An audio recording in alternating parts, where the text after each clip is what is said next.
Hey, welcome to the podcast. This is The Surge Effect, and I'm your host, Mike Surge. This podcast will be talking about anything and everything, life in general to current events and past events, and all things about this beautiful and wonderful world that we live in. And this podcast, well, it'll probably have an effect on you.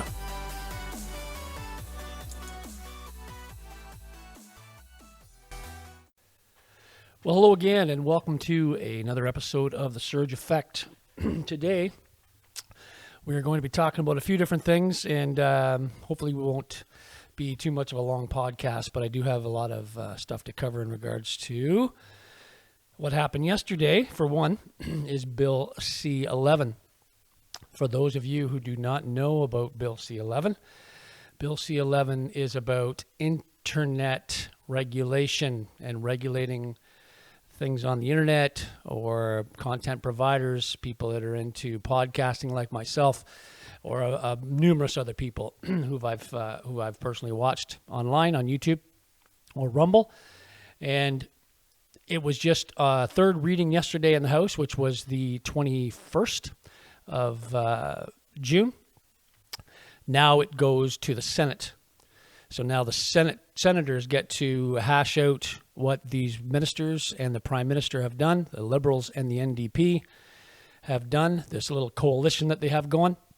They have all voted to move this forward. Once again, I'm going to read the Charter of Rights and Freedoms, our fundamental freedoms as Canadians, citizens of this country. Everyone, it's literally to be. So you could say to be or not to be. So basically this is number 2, Section B. Freedom of thought, belief, opinion, expression, including freedom of the press and other media of communication. Freedom of assembly, of course, and freedom of association. So where does the Prime Minister and the rest of these ministers, where did they go wrong when they want to basically stomp on our Charter of Rights and Freedoms like they did with the Emergency Act, and now they're doing it with the Bill C-11? Even YouTube and other social media companies like Facebook and what have you, they're like losing their minds in regards to Bill C-11. This is really going to put the hammer down on people's freedoms in this country. Now people go, oh, it's not that bad. Well, the other day, the Liberals passed through all these motions on that bill, and it was underhanded at nighttime, slid through, and the Progressives didn't even have a chance to even read some of these amendments. So the old saying goes, if you have nothing to hide, hide nothing. But the Liberals, for some reason, like to do these underhanded things.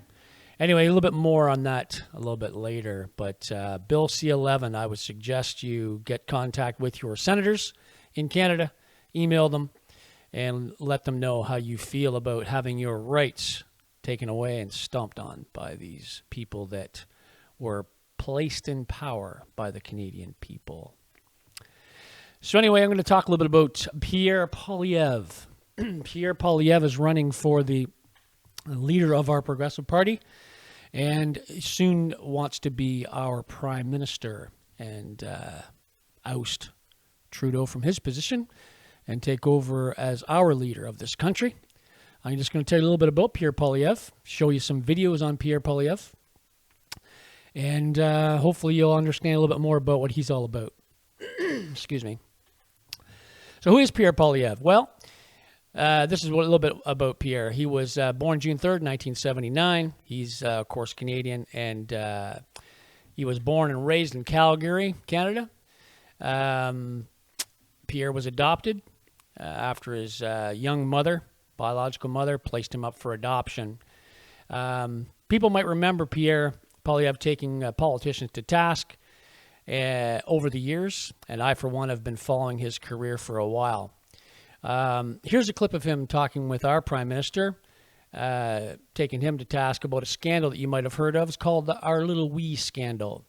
And you may not have heard about this clip, but Pierre was asking Trudeau about money that his family had received from the Wee. Have a listen to this. Yes or no question, Mr. Chair. Prime Minister, you twice were found guilty of breaking the Ethics Act. After those two convictions, did you decide to read the act? You got 14 seconds, Prime Minister. Yes, I have read the act a number of times. Are you aware of Section 21? Yes, since I've read the act, I'm aware of section. What does it 21. say? I can pull it up for you, but if you have it in front of you, you can remind me. Well, which it says a number that public is. office holder, of which you are one, shall recuse himself or herself from any discussion, decision, debate, or vote in any matter in which, in respect of which he or she would be in a conflict of interest. Now, what you've admitted today is not just that you were in a conflict of interest, but that you consciously recognized in your May cabinet meeting that such a conflict might exist. That it didn't just slide by your desk, that you were consciously aware that there was an inappropriate link to your family that would put you in a conflict. Why did you, at that moment, not call the ethics commissioner and recuse yourself? That is simply not true, Mr. Poilievre. The issue of advancing issues for one's own, and by the way, the ethics commissioner is looking into this right now, and I fully trust his judgment on determining it. But at the same time, my concern around recusing myself was a question around perceptions, because I knew full well that this Canada Summer Students Grant Program was not going to directly benefit my mother or my brother. Your 16 seconds are up. Your 16 seconds are up. I'm going to ask you again, because nobody believes you when you say you don't know how much money your family has got from the We Group. So you've had a month to look into that. You knew you were going to testify here. Again, how much money total have your brother, mother, and spouse received from this organization? How much? That information has been publicly shared, but I will highlight. Well, then tell me what it is. My mother how much? has just the dollar figure throughout her life. The dollar figure, Prime Minister. Various ways, and is proud of the work that she's done, and I'm proud of her. How much? I'm looking for a dollar figure. We can get that number for you if you like. It's been out in the media. It's been in the media, but you don't know it? I don't have it in front of me. And quite you don't frankly, know how much your family has received from this organization, which you tried to give $500 million, really? So this actual questioning, it goes on for about 4 or 5 minutes, and you might be able to find it on YouTube. It's called Nobody Believes You, so you can check it out there. So I'm not sure about you, but it's nice to see somebody taking people to task. These are just, on their ethics, these politicians, and spending our money. This is our tax dollars that they're spending. It's not government giving money away. That's the money that they're saying they're giving away. That's tax dollars they're giving away. That's our money that we give them, and they are giving our money away. So anyway, I'm just going to show you a few more clips about Pierre doing just that to other politicians, basically asking them questions, taking them to task. So here's one of Pierre asking the Kilburgers a question about the We Charity. They're the brothers that run the We Charity, and the liberal chairperson tries to cut him off before his time has expired, and he gets interrupted again and again, a few different times. Now this is a bit of a lengthy clip for you to listen to and watch, but it's a little over 3 minutes, but it's well worth the listen and the watch. Okay, so check this one out. Total dollar value of all the fees and expenses you've paid to the Trudeau family. The total, please. $17,500. To the, by Trudeau family, I mean his brother, his mother, his spouse, himself. Oh, those are the fees. If you're asking expenses, I need a calculator for a minute. If 1 second. You can come back to it, but you will be, if you're going to give this number on the record and you're going to testify it into the record under oath, because I want the total. I want nothing left out, and I want you to tell us what the total value is that you have paid to Mr. Trudeau, his wife, his brother, and his mother. The total of everything. Indeed. So we previously gave this to you 9 months ago. It's also on our website. I'm asking you to put it into the record. Sure. Get to it. Yes. or you're going to be brought back to do it. Thank you very much, everyone. Your time's up, Mr. Poilievre, and I now Point of have order. Mrs. Point of order. Latanzio Actually, for 5 minutes.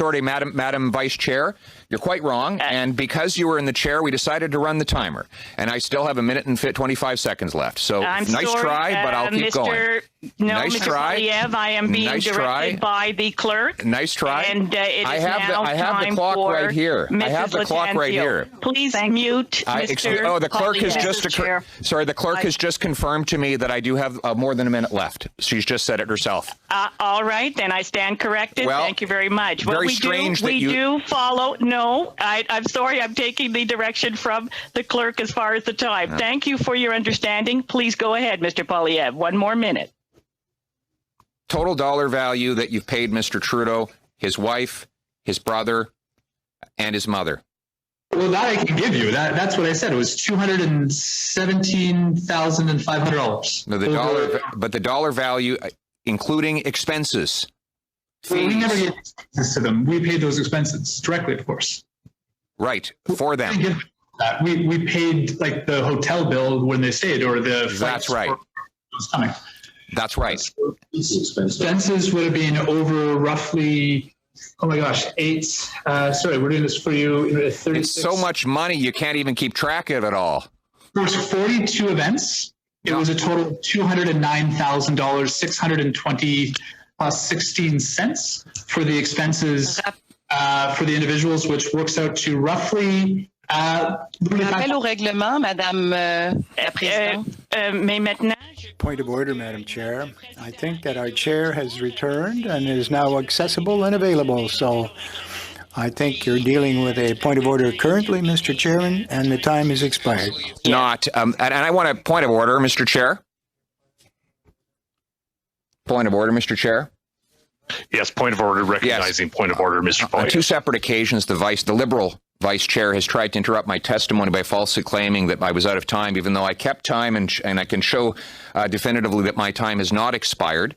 So I'd ask that I be granted the opportunity to get an answer to a very simple and straightforward question that the Kielburger brothers seem to have a lot of difficulty answering, which is the total value of all the cash and in-kind benefits that have been paid in the fees or expenses for the Trudeau family, including Mr. Trudeau, his wife, his mother, and his brother.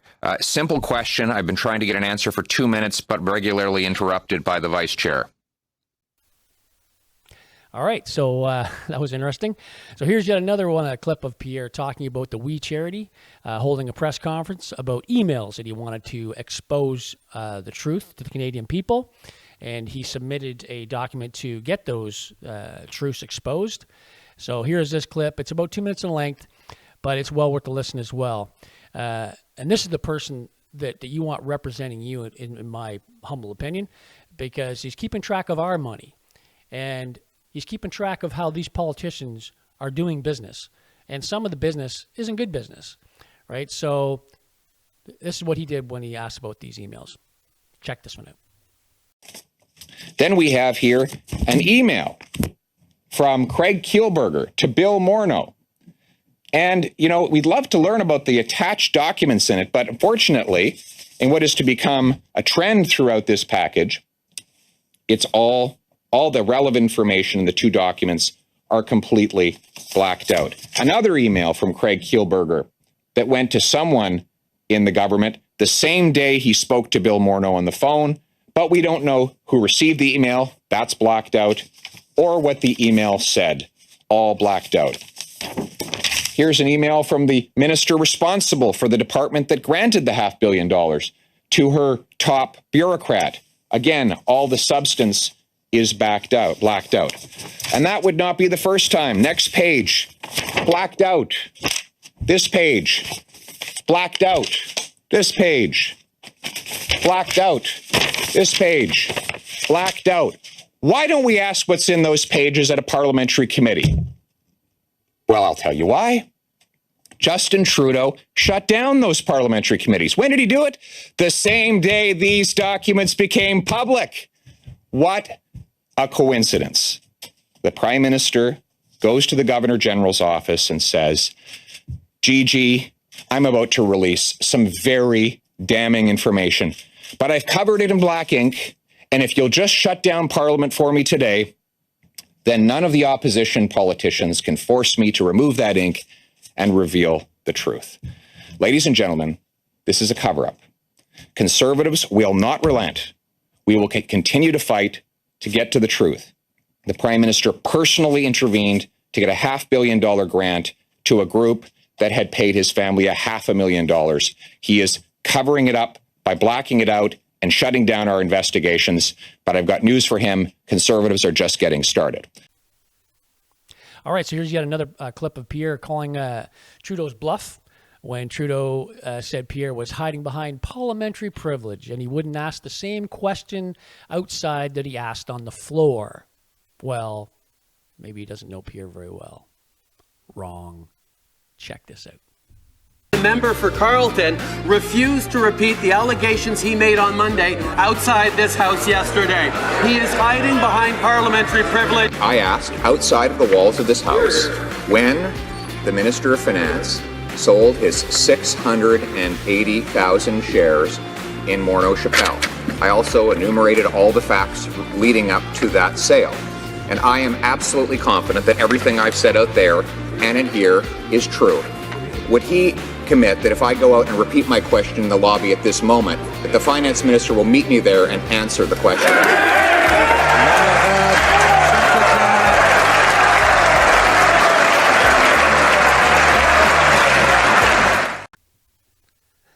So in this clip, Pierre is asking, where's our $7 billion? $7 billion tax dollars that we have given the government, and they're just flagrantly just spending the money. And there's 10 members from the Ministry of Finance, and none of them can answer this simple question. So this clip is a bit of a long clip. It's comical, but it's concerning since not one person who is supposed to be looking after our money can answer this simple question. It's just scary to say the least. Anyway, have a look at this. I'd now like to welcome our witnesses from the Ministry of Finance. We will have with us... How is the government paying the $7 billion bill associated with this proposal?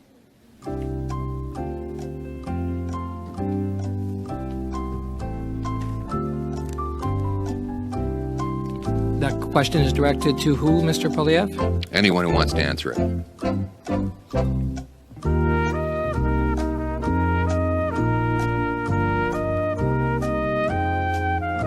If they have anyone over there that is concerned about where the money comes from, that person could speak up.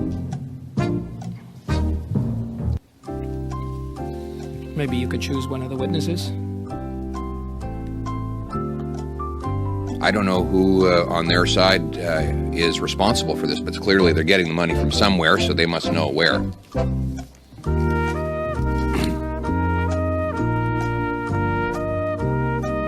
Anyone here from Finance Canada? All right, so this clip goes on for another 4 minutes, so I just kind of cut that short. And not one person could answer that question about $7 billion. Where's it coming from? Like, this should be concerning to Canadian citizens when you have 10 people that work in the Ministry of Finance that can't even answer that simple question. Anyway, so here's one more video of Pierre. He's talking to Mark Carney about killing Canada's pipelines. Check this one out. Do you support the Prime Minister's decision to veto the Northern Gateway pipeline, Mr. Carney? I understand the veto of the Northern Gateway pipeline. You support it? Given both environmental and commercial reasons. Do you support it? I think it was sensible. I wasn't involved in the decision, but I think it was the right decision. And yet your company has invested billions of dollars in oil companies in both Brazil and the UAE to buy pipelines. You bought billions of dollars of pipelines as a company in the last 5 years. Do you support those investments? Mr. Poilievre, there is a global energy system, and one of the issues, I'm trying to explain a bit of how the economy works. One of the Thank issues, you so much. Well, it may help. one of the issues for this committee in thinking about a sustainable transition. Do you support it? Where is Canada's role in those as energy transitions from fossil fuels to renewables? And in different jurisdictions, into different geography, it matters. It matters, and this is a fundamental point. Yeah. No, I'm sorry. This is a fundamental. You're finally getting to a point. You've exceeded that the is time. relevant to this committee's inquiry. What you're saying is you oppose pipelines in Canada, but you support them in the UAE and in Brazil. That's what you've actually said. There are specific. That's your double standard. It is not a double standard. It is a double standard. No, it's not. You make billions of dollars off foreign pipelines, and you shut them down here at home, putting our people out of work. That you are a representative of the Canadian people, and one of your responsibilities, including at this committee, is to fight for Canadian jobs, and not foreign jobs like you. Exactly, to fight for Canadian jobs, and the types of Canadian jobs that are durable and are going to move forward. Right. I grew up in Alberta. I know the innovative nature of that. Well, go try to give that answer back in Alberta, because I grew up there too, and I can tell you the people. I can tell you the people of Alberta would be ashamed with the answer you just gave. That you would give billions of dollars to foreign pipelines, while not allowing Canadians to build pipelines here at home. That is the kind of elite Davos hypocrisy. Could I please, Madam Chair? This is really unbecoming of a member to badger any witness. This is really, truly unacceptable. Continue, Mr. Poilievre. Thank you. Mr. Carney, you've just said you support your leader's decision to kill a Western Canadian pipeline that ships the most ethical product in the world. Yet you also support your company's decision to invest billions of dollars in foreign pipelines in Brazil and in the UAE. It's clear that this is not about the environment. If it were, you'd be consistent and you'd oppose fossil fuels everywhere. But you're happy to profit off of foreign fossil fuel companies while killing jobs among our own people. How do you address that flagrant hypocrisy? It smacks of the Davos elite at its worst. Okay. First thing, absolutely, I support Canadian jobs, and I support Canadian jobs today and tomorrow. And in order to have those jobs tomorrow, what we need and what this committee can contribute is an energy transition. Anyway, so I really like the way that Pierre exposes these hypocrites. They're playing a game with Canadians and their Canadian jobs. They're just moving things around like they're playing some kind of a board game. Excuse me. And this isn't a board game. This is our life, and this is our money that we are giving the government. So, when was the last time that you saw a politician taking other politicians to task on any level of government, and to show the Canadian people what is behind that curtain? Pierre has done this for years. This is just not something that he just started doing. His track record speaks for itself. And Pierre even said years ago that he didn't want to run for prime minister. He had his own personal reasons. People assumed it was because of his family, and it's hard on families, of course. This is not an easy road for anyone to take to be a political candidate. And finally, after everything that has gone on in Ottawa and with the truckers, Pierre probably just has taken up charge and taken a run for the PC leader, then onward to take Trudeau on for the position of prime minister. Anyway, so we're going to fire off another quick video here for you as well. If you have never seen it, here's Pierre telling the world his intention to run for prime minister. This is a good little video clip if you haven't seen it or heard it. Have a look. Governments have gotten big and bossy.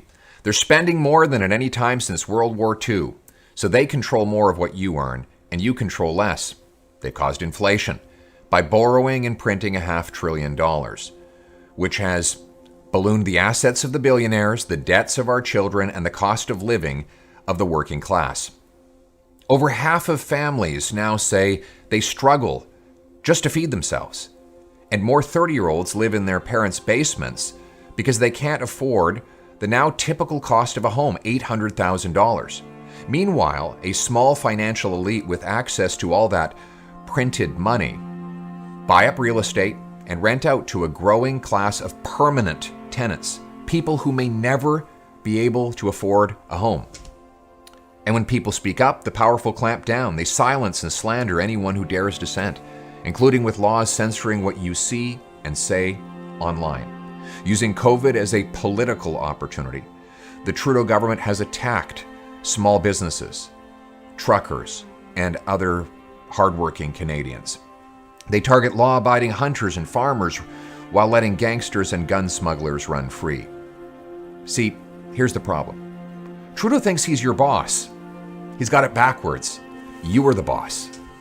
That's why I'm running for Prime Minister, to put you back in charge of your life. Together, we will make Canadians the freest people on earth, with freedom to build a business without red tape or heavy tax. Freedom to keep the fruits of your labor and share them with loved ones and neighbors. Freedom from the invisible thief of inflation. Freedom to raise your kids with your values. Freedom to make your own health and vaccine choices. Freedom to speak without fear, and freedom to worship God in your own way. See, in a free country, smaller government makes room for bigger citizens. People have room to take responsibility for themselves and each other. Neighbors care for neighbors. A job is the best anti-poverty program. And family and community are the best safety net. Now, the people with power, the media, interest groups, corporate giants, government authorities will fight tooth and nail to keep on top. So it won't be easy. But easy street leads to a dead end, and hard roads lead to the best destinations. Our destination is a Canada where the government is servant, not master. As Henley might say, you are the master of your fate. You are the captain of your soul. It's like a breath of fresh air when you see that, to say the least. Here's Pierre telling an audience about the House of Commons and who serves who. Have a look. In this country, it is bottom up. The reason they call it the House of Commons is because it's the House of the common people. Does anybody know why it's green in the House of Commons? Why? Exactly. The grassroots, the first commoners met in England 800 years ago in the fields, because they were the people who worked, had supplied the crown, and forced King John to kneel down and sign the Great Charter, the Magna Carta, which put the people in charge and put everybody under the rule of law. That is what the House of Commons is. It is the House of the common people, and we're going to bring back the common sense of the common people.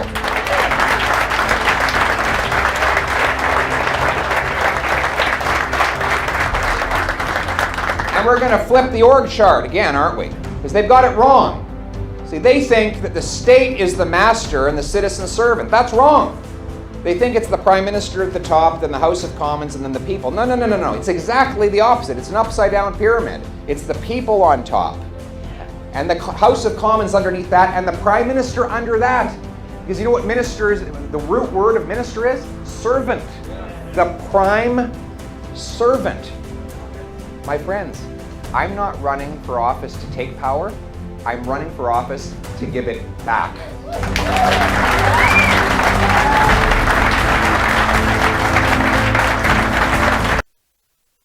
So like I've always said, politicians, they work for us. We don't work for them. We hire and we fire them at the ballot box. While those in office are serving you, don't you ever forget to drop them an email or a phone call when you have questions, and you have questions that you would like answered about anything or any of your concerns that you may have in regards to questions that were answered in the House or weren't answered correctly. You fire off that email and you get a hold of those representatives. Okay? So just some of the few things that Pierre is fighting for, of course. Here are just a few of the things.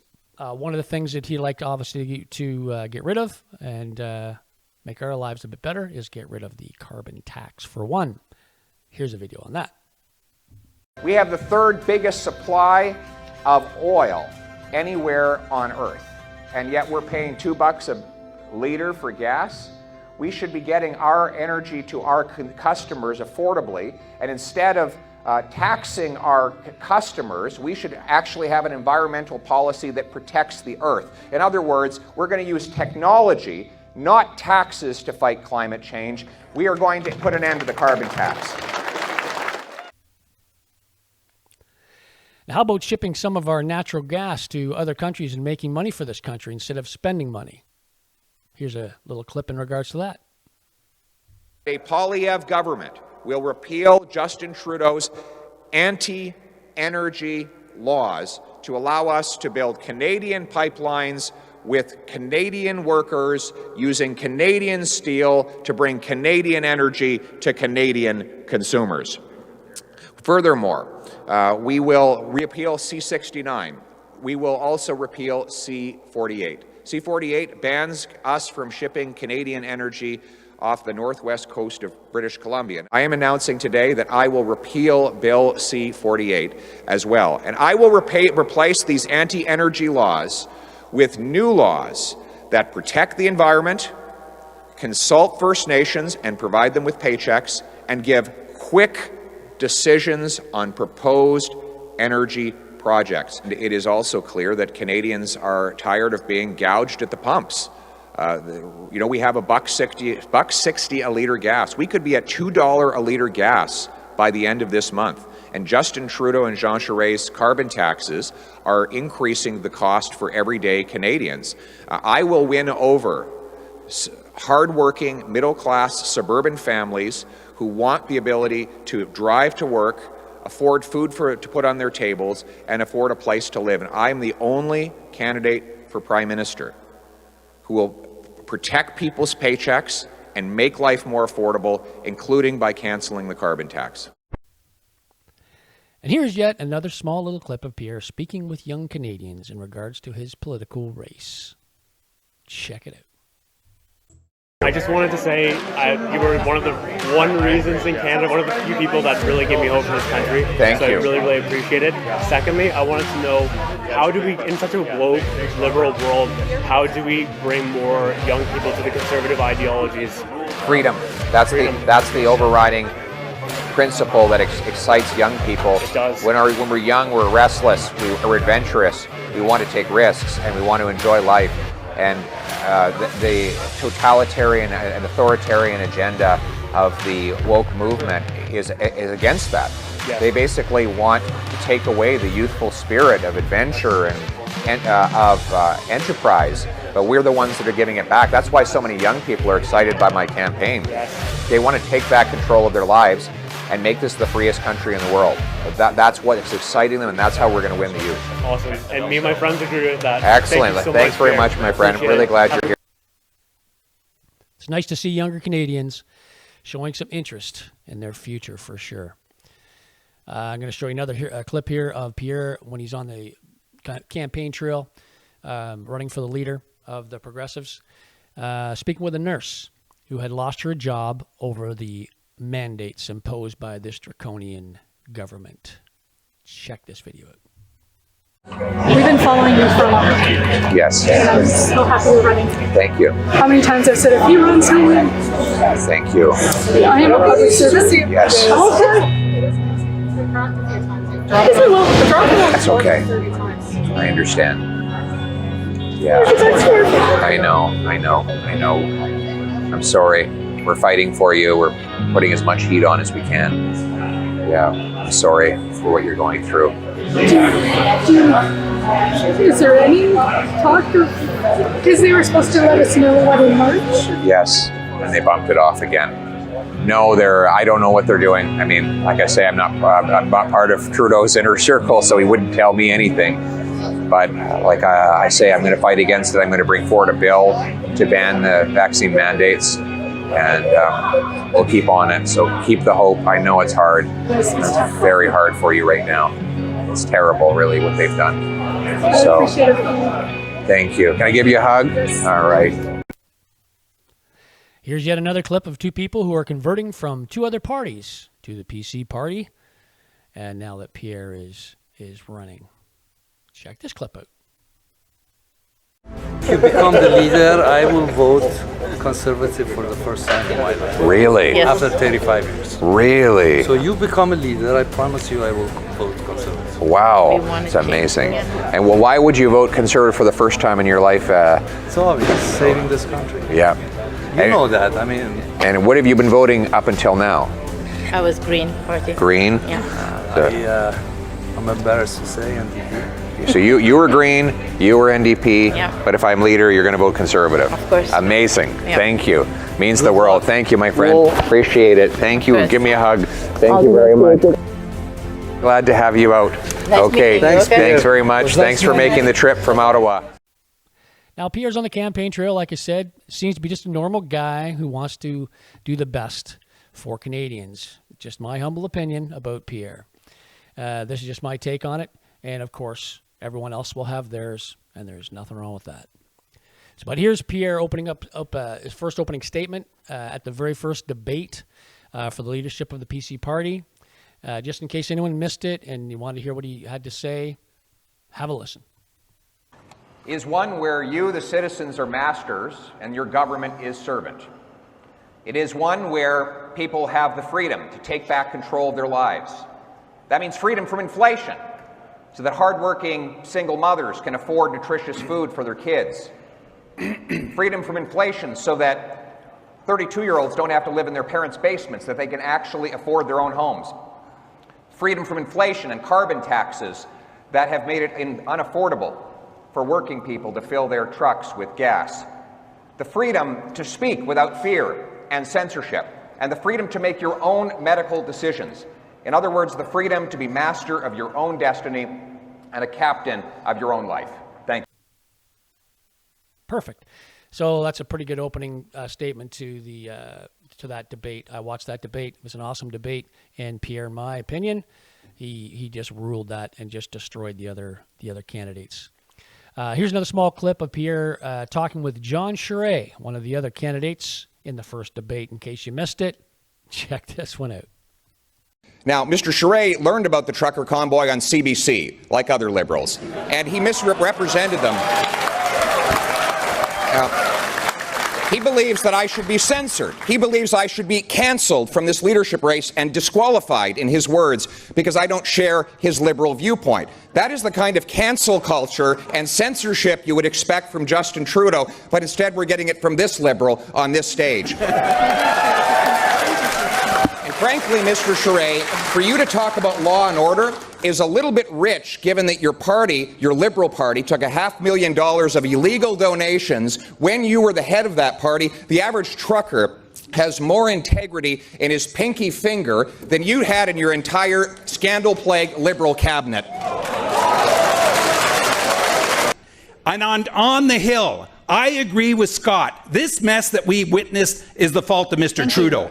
But Mr. Poilievre, during that period, supported an illegal blockade. You cannot make laws and break laws and then say I will make laws for other people. I'm sorry, but that is a question of basic foundation and principles in my life. You're out of time, sir. Thank you.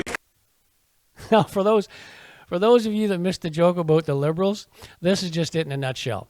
Charest, he was once a Liberal, then he switched, over to PC, which is a little bit of a flip-flop. Basically changed his suits from Liberal to a PC. Now, this politician he had ample time to do whatever he needed to do within the government.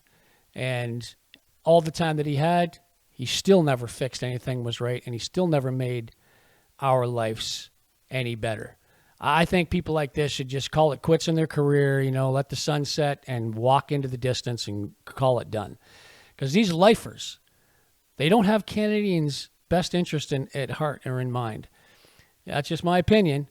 But if they did what they were supposed to do when they were first elected, they'd make our lives better and not worse, like I've always said. But we're stuck with the same higher taxes, high housing prices, groceries, consumable goods, right? Like I said, they're supposed to make our lives better, not worse. So I'm not just saying that, Pierre Poilievre is the the greatest thing since sliced bread, or the greatest thing that ever existed, or anything like that. But he does have a good track record, and I have seen a lot of him over the years that just steers me in the direction that this guy is doing stuff for Canadians. The reason why I say that is because he's not wavered or moved off his positions on issues over the years. Now, that to me speaks volumes. Now, since Pierre is basically the front runner and he's in the lead for this race, his opponents will try everything in their power and their game book to try to basically taint him and knock him off that pedestal. One of the reasons I'm sure he didn't even want to run in the first place. Digging up dirt is a great weapon, of course, that the political opponents always used to knock these leaders off the rails a bit so they can't climb the polls. So I'm just going to show you a little clip here of Pierre about what the upper echelon and who want to attack him and not let him succeed. So check out this video. Breaking news, everyone. The corporate media just got a hold of me to say that Bay Streeters, in their words, are not happy with my plan to fire the governor of the Bank of Canada after he delivered a 30-year high in inflation, broke his mandate, and gave up his independence to the benefit of Justin Trudeau. Quick background. Justin Trudeau wanted to spend a fortune. He couldn't find the money, so he had the central bank print it. More dollars chasing fewer goods bids up the price of all of those goods and makes your life more expensive. That's why you can't afford gas, groceries, or God forbid, even a house. But the other part of the story is that Bay Streeters have done very well. This central bank governor has made them all very rich. You see, when they print money and cause inflation, it also drives up the value of stocks, real estate, and other investments that Bay Streeters invest in. So no wonder they're very happy with how things are going in the Canadian economy. They've gotten rich while you've gotten poor. It's a transfer of wealth from the have-nots to the have-yachts. Now, these Bay Streeters say that it's wrong to fire a central bank governor who doesn't do his job. These same financial investors would have no problem if one of the companies that they own were to fire a welder or a waitress for a small mistake at work. Yet, when a central bank governor fails to do his one job, which is to keep inflation at 2%, they think that he should not be fired, that he should stay on the job even though he hasn't done it. Well, I take my job seriously of holding powerful people to account, to protect the purchasing power of your money, your ability to earn a wage, and advance your family's interests through your own hard work. So maybe the Bay Streeters are not happy, but that's okay, because I don't work for Bay Street. I work for Main Street. And one more thing about the media. You know, CTV and BNN are both owned by Bell Canada. Now, you probably know Bell as the company that leaves you on hold when you're calling to get your internet up, or you're calling to complain about a mistake on your phone bill. But Bell also owns these media enterprises, and I suspect that the guys over at Bell are very unhappy with the fact that I'm challenging the status quo that has benefited corporate insiders on Bay Street for too long. And so you can expect CTV to continue to do its character assassination on me and to continue to attack me in order to stop me from fighting for you. But that won't stop me. I will keep standing up and fighting for the hardworking people of this country to tackle inflation, get rid of the carbon tax, unleash the free enterprise system, make Canada the freest nation on earth, and put you back in charge of your life. Because at the end of the day, you need a prime minister who works for you. Not for Bell Canada, not for the liberal media over at CTV or anywhere else, and certainly not for the Bay Streeters. That is why I will continue fighting for you. Join with me if you want to be part of it. If you want to vote, you have to get your membership now so that you can be eligible. Sign up today. Help me become leader so I can defeat Trudeau and put you back in charge of your life here in Canada, in the freest country on earth. Now, I've followed politics in Canada and the States since I was just a young teenager. And here's a clip I found on Ronald Reagan talking about liberalism and conservatism philosophy. It's kind of an interesting take, and it might interest you if you've never ever heard it. So listen to Ronald Reagan. At the heart of my philosophy is much more libertarianism well, that's the fashionable word these days, I guess. A conservative is no longer just that. He's a libertarian. Always has been. Because how do we call a liberal? You know, someone very profoundly once said many years ago that if fascism ever comes to America, it'll come in the name of liberalism. And what is fascism? Fascism is private ownership, private enterprise, but total government control and regulation. Well, isn't this the liberal philosophy? The conservative, so-called, is the one that says less government, get off my back, get out of my pocket, and let me have more control of my own destiny. Wow, get off my back and get out of my pocket. That sounds like a novel idea, doesn't it?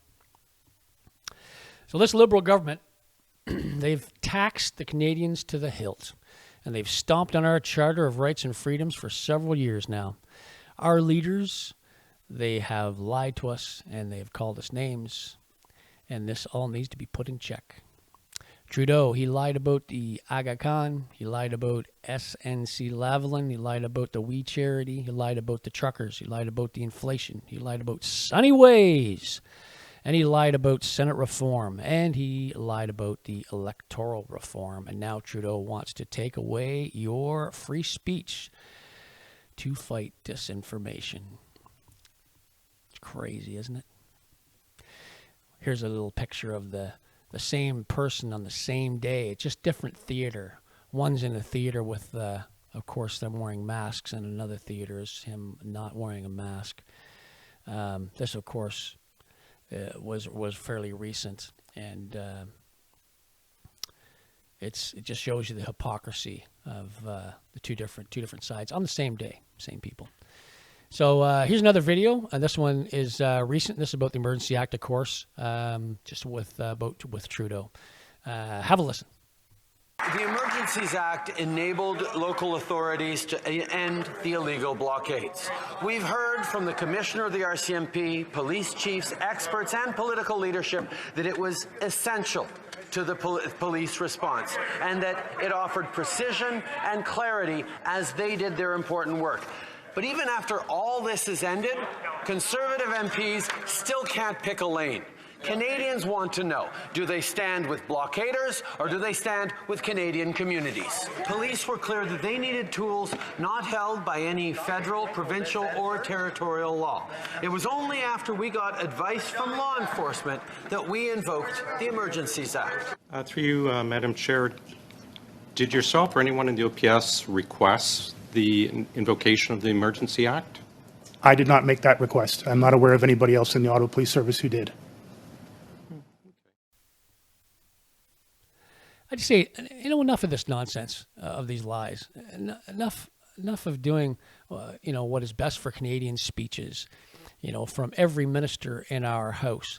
It's like a broken record. They go over and over again, and we'd all be living better if that was the case and they were doing what was best for us. But it's no wonder that Trudeau and his government wants to push through this Bill C-11 again to control internet and the content creators like myself, like I've said earlier, so they can silence those who have to speak up about what is happening, and the government calling everything that they don't agree with misinformation. It's just laughable. Just because they don't agree with something, everything seems to be misinformation. But we've seen more misinformation with this government over just the last year, let alone the last 4 years or 8 years, than I think I can handle. We all have seen what's going on. So I'm just going to leave you with this last little thing here just before I sign off.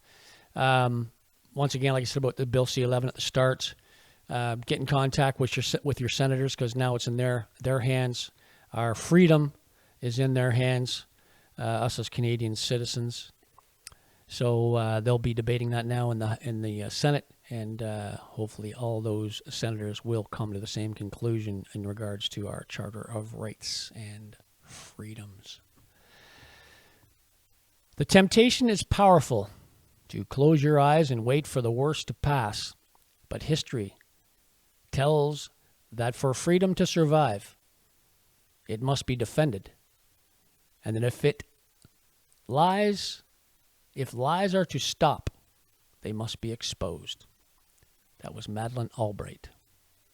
She was one of the secretaries of state down in the United States of America back in the day. Anyway, that's it for me today, this June 22nd, 2022. Thanks for listening, everyone, and I hope that maybe you walked away with something a little bit more knowledge than you did coming into it. These podcasts that I post are on YouTube. Don't know for how much longer because YouTube thinks that everything's controversial. Doesn't matter what you say, everything's controversial, which is true because everything you think of, I could come up with a rebuttal to make it controversial. But this is kind of what makes the world go round. This is how you figure problems out. This is how you come up with solutions. This is how you come with conclusions for things and problem solving, is to throw information out that could be controversial. Maybe people don't like it, but that's unfortunate because that's just the way it is. So I'm on YouTube and I'm on Rumble as well. So you can find The Surge Effect on Rumble. And if you want to drop me a line, you can do that at podcast@thesurgeeffect.ca. That's podcast@thesurgeeffect.ca. Drop me a line. Let me know what you think about stuff. And who knows, I might read some of your stuff in future podcasts. Like I said, I'm on Rumble, and you can also listen to my stuff on Spotify, Apple, any Android apps, and all that stuff. Please feel free to subscribe. Hit the little bell button at the end of the video, and give us a like. And it checks the algorithm for YouTube, and it keeps moving us up the ladder. So, anyway, stay diligent and keep your eyes on the prize and watch what's going on politically in your neck of the woods. Like I've always said, those people work for us.